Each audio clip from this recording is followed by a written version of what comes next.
ராஜா, அன்றைக்கு எதிர்த்தவர்கள் இன்னைக்கு உரிமை கோருகிறார்கள், வெற்றியில் பங்கு கேட்கிறார்கள் அப்படின்றதுதான் முதற்கட்ட கருத்து. ஆளுநர் ஷானவாஸ் சொல்லியிருக்கார். உங்களுடைய பார்வை என்ன?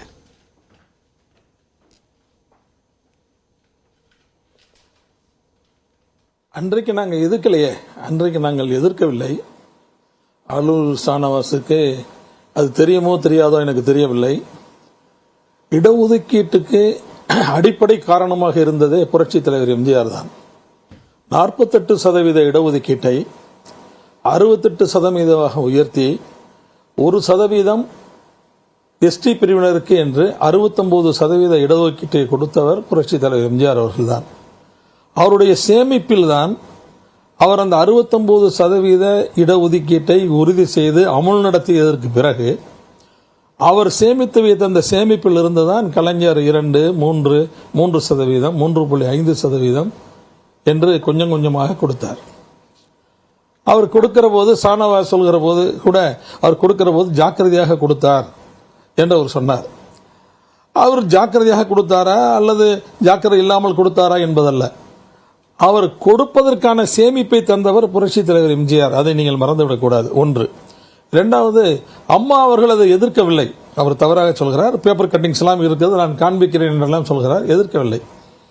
இதற்கான அதிகாரம் மாநில அரசாங்கத்திற்கு இல்லை, மத்திய அரசாங்கத்திற்கு இருக்கிறது.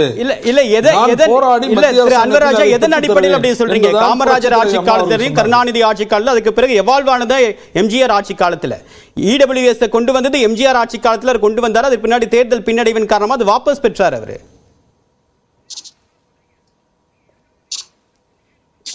இது ஒரு தவறான வாதம் இல்லையா? அதுக்கு ஆதாரம் இருக்கு. இடபிள்யூஎஸ் இல்ல, அதாவது பொருளாதார அடிப்படையில் இடஒதுக்கீடு, அதாவது அதுக்கு இடபிள்யூஎஸ் இப்ப நீங்க பேர் வச்சிருக்காங்க. அது இல்ல, அதை கம்யூனிஸ்ட் கட்சிகள் கூட அப்போது ஆதரித்தன.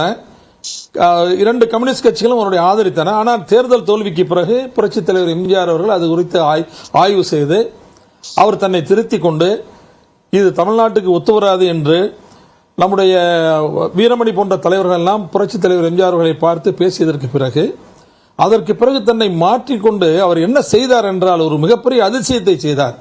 5, 6, 4 என்று இடஒதுக்கீட்டை கூட்டவில்லை, ஒரேடியாக 20% தம்பிங்கை கொடுத்தார். 48 68 + 1 69 என்று கொடுத்தார். அது எம்ஜிஆர், புரட்சி தலைவர் எம்ஜிஆர் தானே கொடுத்தார். அதற்கு பிறகு நான் சுருக்கமாக சொல்ல வேண்டுமானால் 60% தந்தது புரட்சி தலைவர் எம்ஜிஆர். திரு அன்வராஜா, என்கிட்ட ஒரு கேள்வி இருக்கு. 31 இருந்து 50க்கு யார் 31 யார் கொடுத்தது? அது 50ஆ மாத்துனது எம்ஜிஆர் நீங்க சொல்றது சரி. ஆனா 31 யார் கொடுத்தது? எல்லாமே எம்ஜிஆர் தான் கொடுத்தாரு நீங்க சொல்றீங்கல்ல. அந்த 31 யார் கொடுத்தது? கொஞ்சம் கொஞ்சமாக கொண்டு வந்தார்கள். கொஞ்சம் கொஞ்சமா யார் கொண்டு வந்தது? எல்லா கிரெடிட்டையும் எம்ஜிஆர்க்கே கொடுக்கணும்னு நினைக்கிறீங்க. யார் கொண்டு வந்தது? ஒவ்வொருத்தரா பேர் சொல்லுங்க. அந்த 30க்கு ஸ்பிளிட் அப். எல்லா கட்சியும் இடஒதுக்கீடு வழங்கியதில் அனைத்து கட்சிகளுக்கும் இடஒதுக்கீட்டை ஆரம்பித்ததே எம்ஜிஆர் அப்படின்னு சொன்னீங்க. எல்லாத்தையுமே எம்ஜிஆர் தான் கொடுத்ததுன்னு சொன்னீங்க. எல்லோரும் 31 யாருக்கு கொடுத்தது? இடஒதுக்கீடு யாருக்கு? இடஒதுக்கீட்டை எல்லோரும் வலியுறுத்தி கொண்டு வந்ததற்கு காரணம் கேள்வி ஒண்ணுதான். 31% இடஒதுக்கீடு அப்படின்றது யார் கொடுத்தது? அது எம்ஜிஆர் கொடுத்ததா?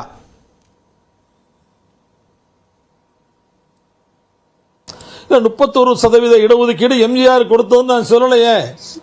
நீங்க என்ன, நான் சொல்லாத ஒரு கேள்வி என்று திருப்பி கேட்கிறீங்க. ஏற்கனவே இதே நிகழ்ச்சியில நீங்க 31% இடஒதுக்கீடு எம்ஜிஆர் தந்ததுன்னு சொல்லவில்லை, நான் சொல்லவில்லை. இல்ல, திருத்திக்க முற்படுறீங்களா?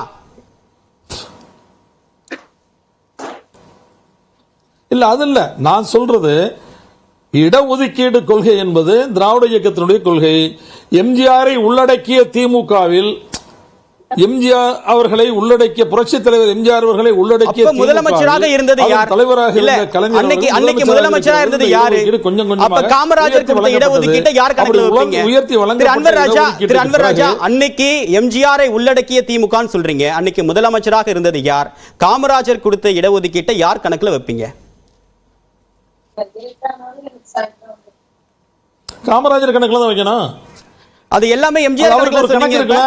இடஒதுக்கீட்டுக்கு எல்லா கட்சிக்கும் கணக்கு இருக்கு. அதை அது சொல்லுங்க. காமராஜர் கொடுத்தாருன்னா அது சரி, காமராஜர் கணக்கு எம்ஜிஆருக்கு வைக்கணும். மட்டுமே தமிழ்நாட்டுடைய ஆனா என்ன இடஒதுக்கீடு நீங்க வரலாறு பார்க்கணும்னா, அப்படின்றது அவருக்கு இதுல மட்டுமே நீங்கள் சொந்தம் பார்க்க கிடையாது. வேண்டியது என்னவென்றால் இடஒதுக்கீடு என்று வருகிற போது யாருக்கு எல்லா இடஒதுக்கீட்டுடைய வரலாறுமே எம்ஜிஆருக்கே கொடுக்க முற்படாதீங்க. சார், வரலாறுல யாரெல்லாம் என்னென்ன பங்களிப்பு கொடுத்தாங்களோ அதை அவங்களுக்கு கொடுத்துருங்க. நான் அதை சொல்லல. நீங்க நெறியாளர் என் கூட நேரடியா இப்படி வாதம் செய்வது தவறு. இல்ல, நான் என்ன சொல்றேன்னா, இல்ல, கேள்வி நான் சொல்றது கேட்கிறேன். உண்மையா எனக்கு பொய்யா இருக்கக்கூடிய என்பதை நீங்க சந்தேகத்தை பார்க்கணும். கேட்கிறேன். ஒரு புரிதலுக்காக கேட்கிறேன். 69% இடஒதுக்கீடு கொடுத்தது யாரு? நான் சந்தேகத்தை நான் தான் சொல்றேன். 48 சார், நீங்க அரசியல் காற்ற சுவாசிச்சவங்க, சுவாசிச்சுட்டு இருக்கக்கூடிய மிக மூத்த அரசியல்வாதி நீங்க. உங்ககிட்ட இருந்து நான் சுவாசிக்கிறேன் சார், நான் கத்துக்கிறேன், புது விஷயங்களை கத்துக்கிறேன். 69 ஆக்கியது யார்? 68 + 1 69 ஆக்கியது யார்? நீங்க என்ன வரலாற்றையே மாத்திரிய? அப்ப 69% யார் கொடுத்தது? 48 இருந்து 69 உயர்த்தியது யார்?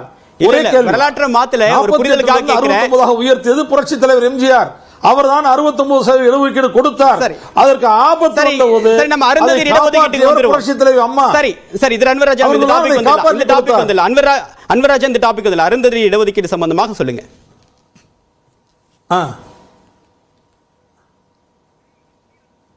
ஜெயலலிதா முடியாது அப்படின்னு சொன்னாங்க. என்கிட்ட அதிகாரம் இல்லை, கைவிரிச்சாங்க. வரவேற்கத்தக்க சுப்ரீம் கோர்ட் தந்திருக்கின்ற தீர்ப்பு, சுப்ரீம் கோர்ட் தந்திருக்கின்ற தீர்ப்பை நாங்கள் ஏற்கிறோம், நாங்கள் வரவேற்கிறோம். சுப்ரீம் கோர்ட் தந்திருக்கிற தீர்ப்பை நாங்கள் ஏற்கிறோம், நாங்கள் வரவேற்கிறோம். எங்களுடைய முயற்சியின் காரணமாக தான் வரலாற்று சிறப்புமிக்க தீர்ப்பு கிடைத்தது அப்படின்னு சொல்றீங்களே. மன்னிய இடஒதுக்கீடு அதிமுக ஆட்சி காலத்தில் நிறைவேற்றப்பட்டது. அதே உள் இடஒதுக்கீடு தான். ஆனா அது உச்சநீதிமன்றத்தால் ரத்து செய்யப்பட்டது. இன்னைக்கு இன்னொரு வெற்றி கிடைத்திருக்கு அப்படின்னா அதுக்கு பங்கு கோருறீங்க நீங்க. வன்னியர் இடஒதுக்கீடு ரத்து செய்யப்பட்ட அந்த தோல்விக்கு பொறுப்பேற்க ஏற்கிறீங்களா?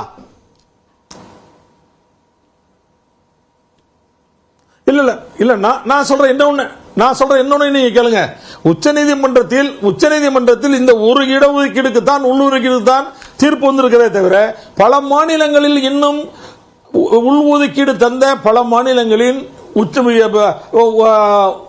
மாநிலங்களில் உச்சநீதிமன்றத்தில் இன்னும் தீர்ப்பு நிலுவையில் இருக்கிறது. அந்த மாநிலங்கள் எல்லாம் இன்னும் தீர்ப்பு வரல. இன்னும் பல மாநிலங்களில் இந்த உச்சநீதிமன்றத்தில் ஒதுக்கீடு என்பது நிலுவையில் இருக்கின்றது, இன்னும் வரல. நமக்கு மட்டும் தான் வந்திருக்கு. இன்னும் சில விசாரணைகள் இருக்கிறது. இன்னும் திருப்பி சொல்ல போனா 69% இடஒதுக்கீடே இன்னும் உச்சநீதிமன்றத்தில் தான் இருக்கிறது. இன்னும் ஒரு முழுமையான முடிவுக்கு அது வரவில்லை. சரி, ஓகே, இது உங்க முதற்கட்ட கருத்தை எடுத்துக்கிறேன். நீங்க பஞ்சாப்ல வழங்கப்பட்ட உள்ஒதுக்கீடு, பஞ்சாபில் வழங்கப்பட்ட உள்ஒதுக்கீடு இன்னும் உச்சநீதிமன்றத்தில் நிலுவையில் இருக்கிறது. இன்னும் பல மாநிலங்களில் வழங்கப்பட்ட உள்ஒதுக்கீடு நிலுவையில் இருக்கிறது. இந்த வழக்கு முன்னே வந்திருக்கிறது. சில வழக்கில் உச்சநீதிமன்றம் சாதகமாக தீர்ப்பு சொல்கிறது, சில வழக்கில் உச்சநீதிமன்றம் அதை உயர்நீதிமன்றம் சொன்ன தீர்ப்புக்கு விட்டு விடுகிறோம். தெளிவான பார்வைக்கு நன்றி திரு அன்வராஜா. இது நடந்து கொண்டிருக்கிறது. இப்போது பீகாரில் நடைபெற்ற உள்ஒதுக்கீடுக்கு என்ன? பீகாரில் நடைபெற்ற உள்ஒதுக்கீட்டை உச்சநீதிமன்றம் ஏற்கவில்லை. உச்சநீதிமன்றம் பாட்னா நீதிமன்றத்தினுடைய தீர்ப்புக்கு நாங்கள் தடை விதிக்க முடியாது என்று சொல்லி இருக்கிறது. ஒரு 10 நாட்களுக்கு முன்பு சொல்லி இருக்கிறது. எனவே உச்சநீதிமன்றம் மாறி மாறித்தான் தீர்ப்பு சொல்கிறதே தவிர, எனவே இந்த தீர்ப்புக்கு முழுமையான அண்மை காலத்துல வந்து பீகார்ல உச்சவரம்பு 65% உயர்த்தப்பட்டது. ஹரியானா, இந்த மாதிரி கர்நாடகாவில் முஸ்லீம் இடஒதுக்கீடு ரத்து பண்ணது. இது எல்லாமே உச்சநீதிமன்றம் நோ அப்படின்னு தான் சொல்லியிருக்காங்க. சரி திரு ஜெகையன், 65% உயர்த்தப்பட்டதற்கு அதுவே உச்சநீதிமன்றம் ஏற்றுக்கொள்ளவில்லை. ஆமா, புரியுது. நீதிமன்றம் கொடுத்த தீர்ப்புக்கு நாங்கள் தடை கொடுக்க முடியாது சொல்லிட்டாங்க. இது முதற்கட்ட கருத்தை எடுத்துக்கிறேன்.